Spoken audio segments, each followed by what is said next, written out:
One of the biggest banks in Europe has promised a cultural change in the way that bankers' bonuses are paid out. Deutsche Bank says it can no longer pay bonuses in the way that it's paid them in the past.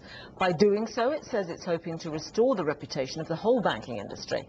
Members of top management will now have their bonuses deferred over 5 years. An independent commission will also review all pay throughout the company. At its twin-towered headquarters in Frankfurt, Deutsche Bank today announced that the era of sky-high bonuses is over.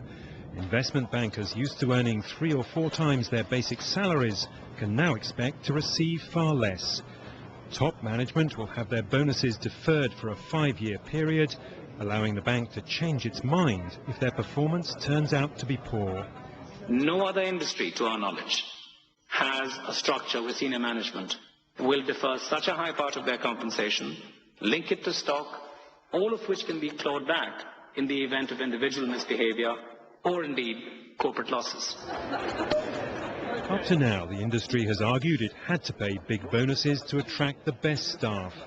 No sign of that argument today at Deutsche, as they said new, less well-paid staff would need to restore the reputation of bankers everywhere.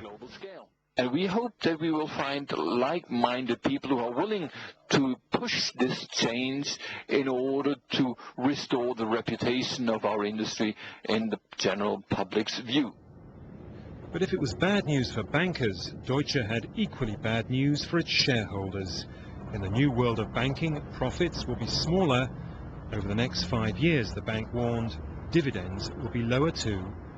Brian Milligan, BBC News. Well, to discuss other banks will follow Deutsche Bank's lead, I'm joined now by Michael Rose, who is founder of Rewards Consulting. Welcome to the programme. This is a pretty high-risk strategy in a way by Deutsche. I realise it's a big bank, but nonetheless. Yes, I think the big question for them, having put their head above the parapet, is whether other banks will follow. I rather hope that they are big enough that they can kind of recalibrate the market. So what is the aim here? That you cut bonuses and you still are able to attract the same staff? Or are they looking for different staff?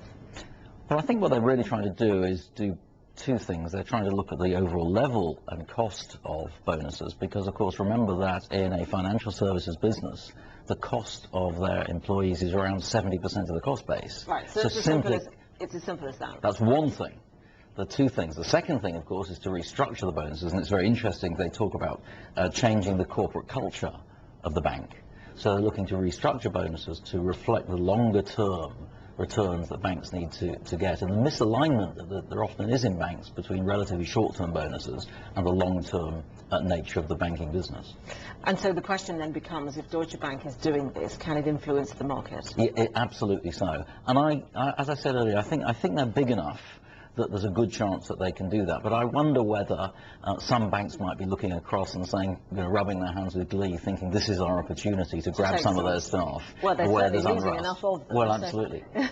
So, with Deutsche, would you say that inherently it was a bank that was drawn to that anyway? Was that its culture or not really? Well, I mean, I think all banks have some issues around the nature of the culture, which has traditionally been around high reward, high risk, incentivizing people to undertake activities which in the longer term actually are found not to have been as profitable. We're getting down to traders who trade on the bank's account, aren't we? We're Absolutely. talking about the traders who take possessions. Absolutely, but in fact financial services generally is littered with examples of mis-selling. We know that very well in this country, and much of that has been around the bonus culture, which has sought to incentivize people to undertake activities.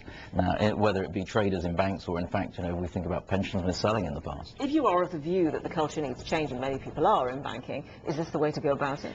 It's a tremendously difficult thing to do, to change culture in any one organisation, but to try to change culture in an entire sector as big and powerful as banking is phenomenal. And I think it's very interesting that they've got this independent panel or committee that's going to be looking at the structure of bonuses in the bank.